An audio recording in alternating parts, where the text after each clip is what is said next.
Yu-Gi-Oh! Is a game with over 100 cards, and 99% of those cards are bad. However, these bad cards still make it into players' Edison format decks every single day. Join me as I dive deep into the abyss of bad card design and put these unloved pieces of cardboard to the ultimate test. 3 duels against random strangers on the internet. At the end of each episode, we'll reveal each card's place on the cursed tech tier list, ranking them from almost competitive to downright unplayable trash. Will we stumble upon a broken combo, invent a new deck, or will we just go insane trying to win a duel using Frog the Jam? You will just have to wait and find out. This is Cursed Tech.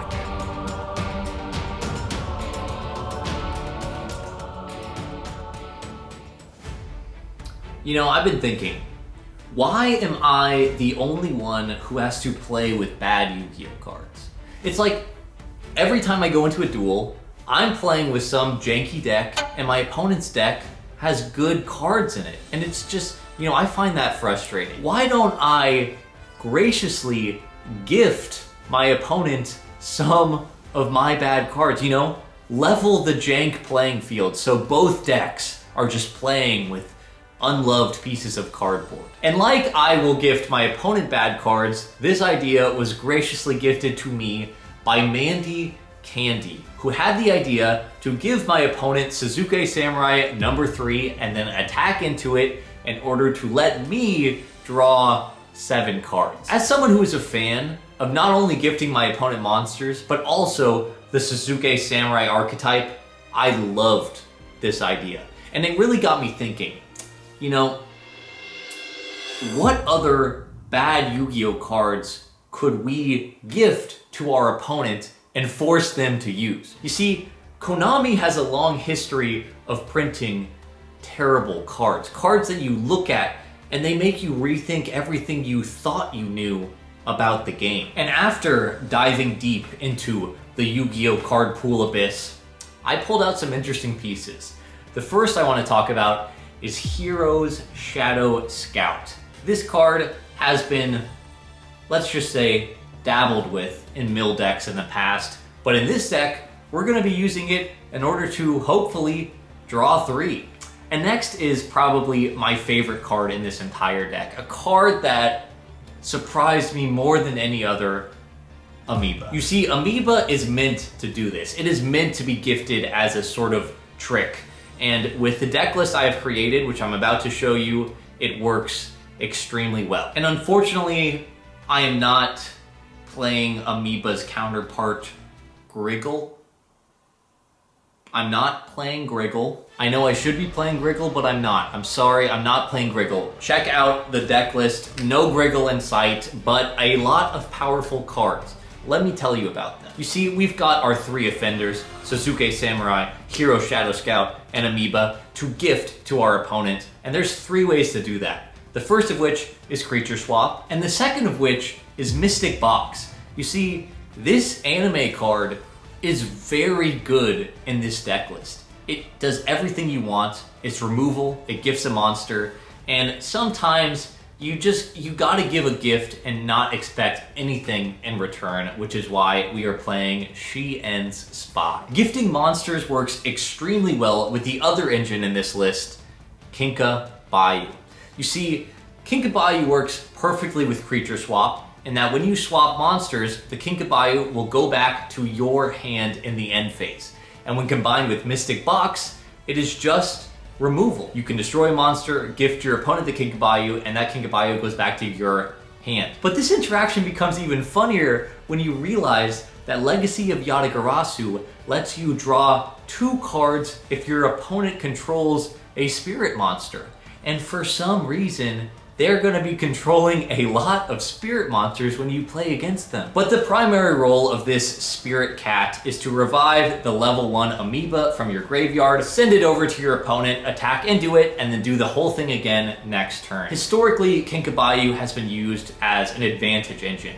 You can revive a level 1 monster, another deck's Mystic Piper or Moja, and get a recursive engine every single turn. And this Amoeba deck is no different. And finally, Quick Draw Dandelion slides perfectly into this deck. Not only does the deck play a ton of level 1 monsters, but it also gives you a power play to do in main phase 2 after you draw 7 cards. So the dandy tokens work perfectly, everything's in sync. The Drill Warrior Advantage Engine can just give you an amoeba back every turn to continue gifting with all the cards you draw to swap control. So this is the list. I'm excited to show off the duels, and yeah, let's summon some amoebas. This first game we are up against Blackwings, and as you can see, I have won the die roll. But guess what? I am going second. I mean, I have no normal summons. I feel like this is the only deck in Edison format where going second makes sense. So my opponent's just going to normal summon a Blizzard, set 2 back row, and pass the turn.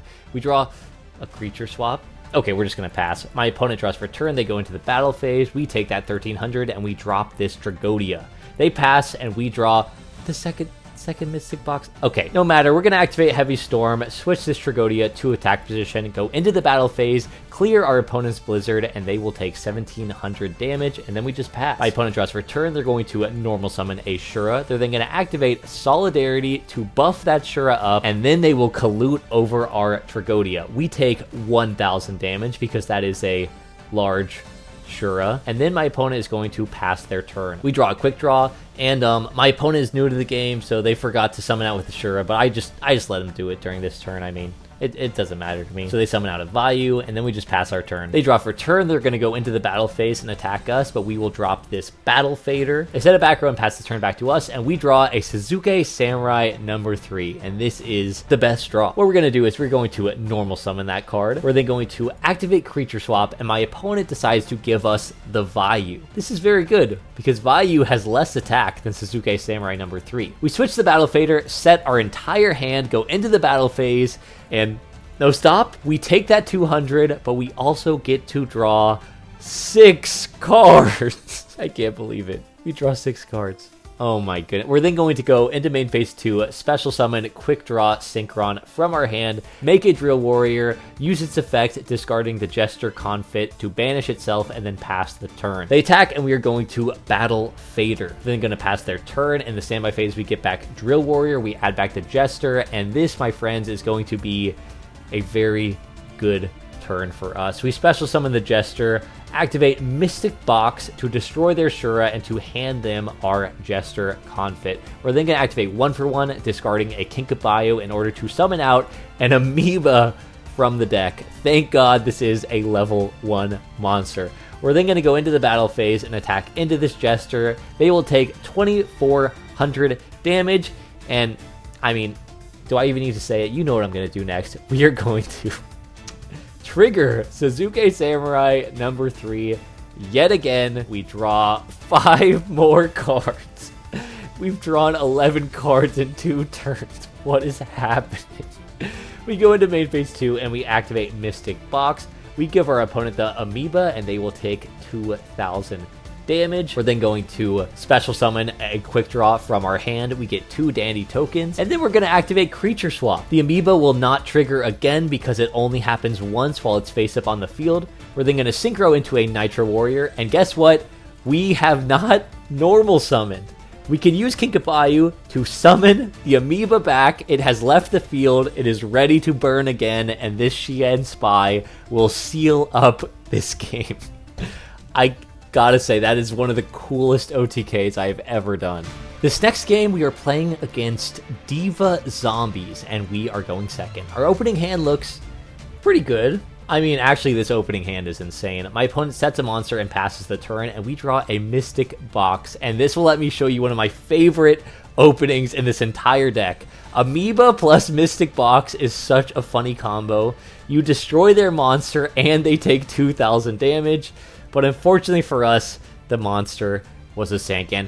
If it was a flip effect, the combo would be much better. But, I mean, this is a jank deck. This is what the combos are all about.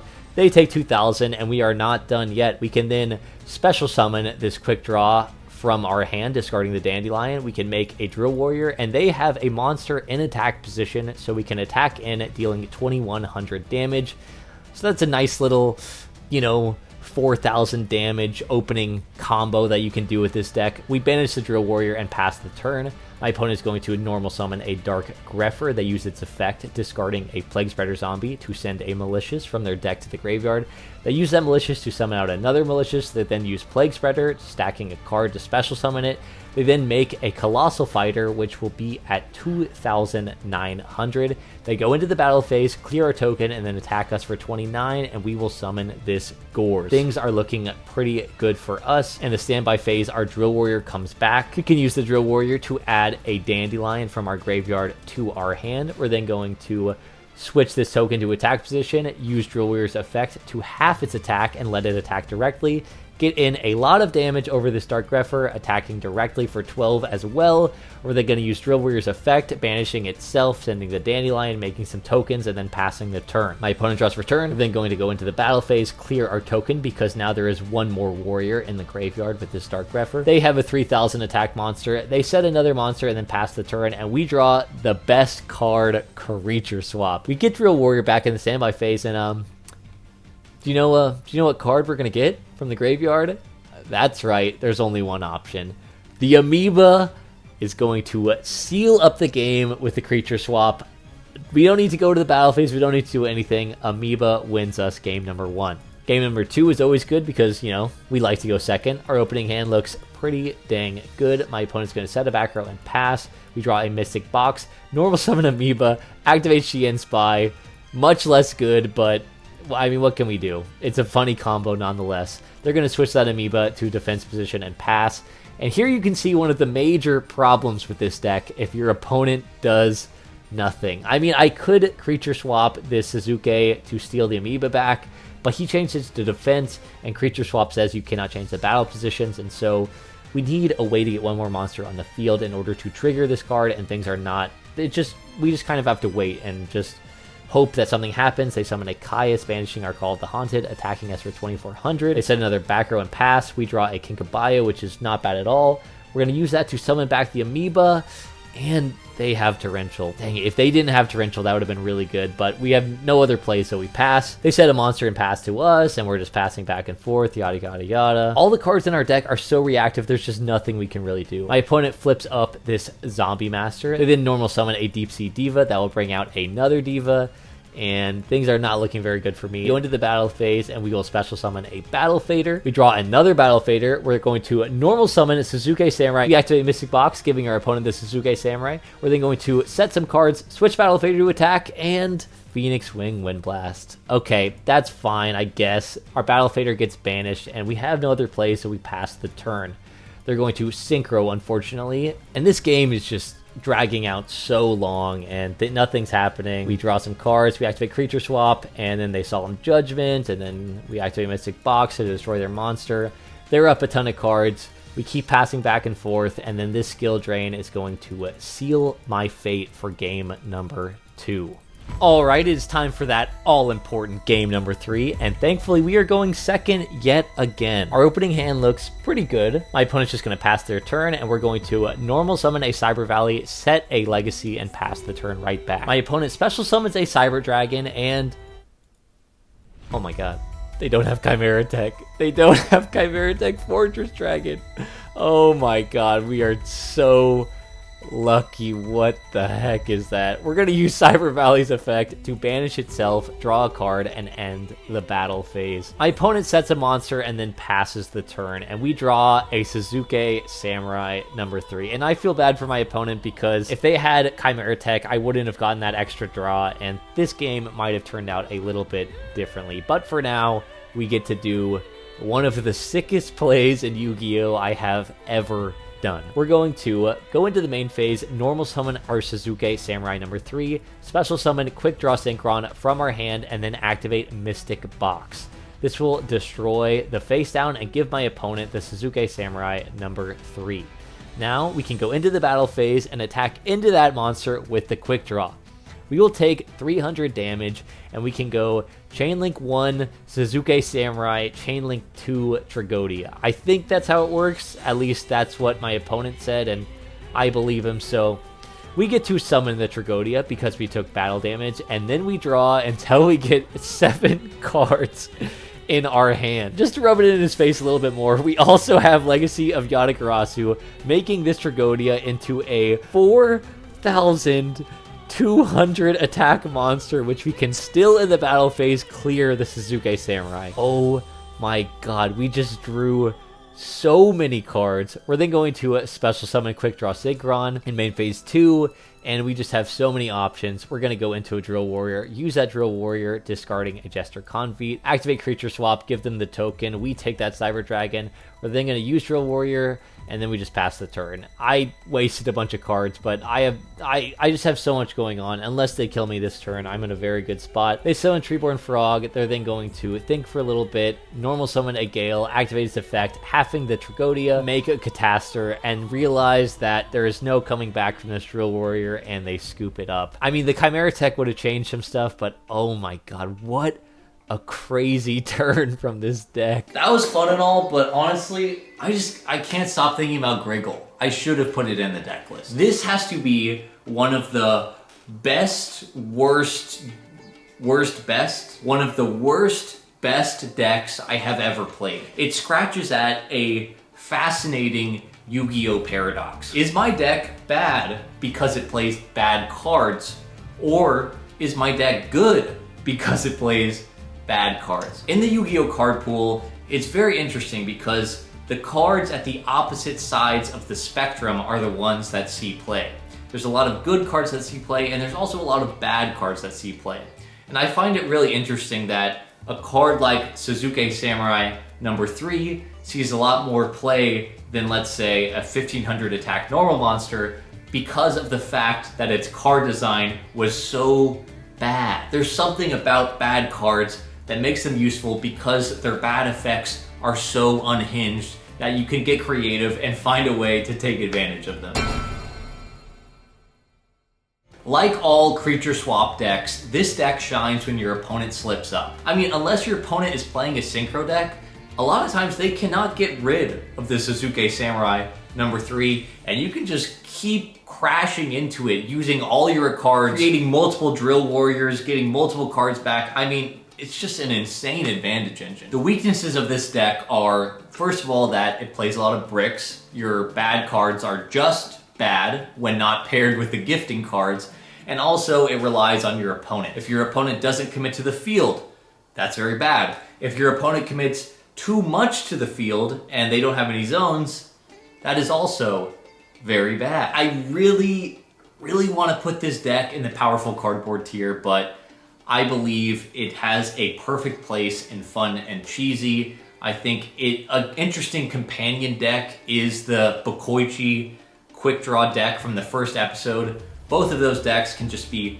so explosive and draw 5 cards, and I think this deck has a similar playstyle and also a similar level of fun and excitement when you get to pull off your funny combo. But I do think this deck is slightly better purely because I think Amoeba is kind of cracked. And the fact that all these cards that work with the deck are level 1 makes it perfect for quick draw. And there's just a lot of synergies that makes it so you can steal a lot of games in a very unfair way. And on a closing note, I do want to say that a version of this deck that maybe plays less of the bad cards, less, maybe not Shien Spy, and an Amoeba style of quick draw list, I do think would definitely be powerful cardboard, and you could definitely win some sort of side event or tournament with it. But for now, we've fully stacked up on all the jank bad cards, and I had so much fun playing it. Thank you guys for watching, and for now, I guess I have to make a Griggle deck. Infinite life points? See you guys next time.